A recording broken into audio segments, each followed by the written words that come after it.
kayong lahat sa daigdig ng kababalaghan.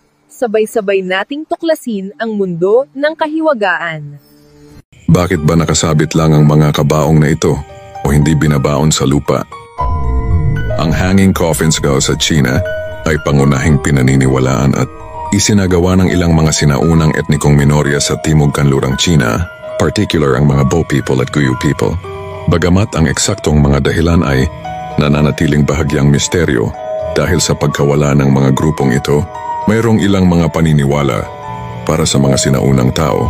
Ang matataas na lugar tulad ng mga bangin at bundok ay itinuturing na sagrado at mas malapit sa langit o sa kaharian ng mga Diyos.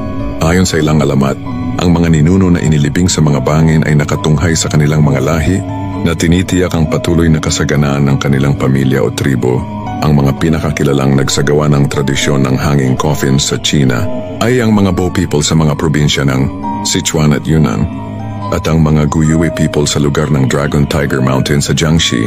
Ang mga kabaong na ito ay nagsimula pa sa Zhou Dynasty, mga 1027 hanggang 77 BC at nagpatuloy sa loob ng libu-libong taon bago tuluyang nawala ang mga Bo people sa pagtatapos ng Ming Dynasty.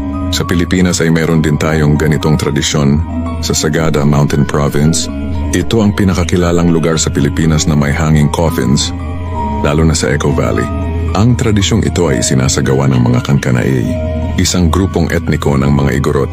Pinaniniwala ang mahigit 2,000 taon na ang nakalipas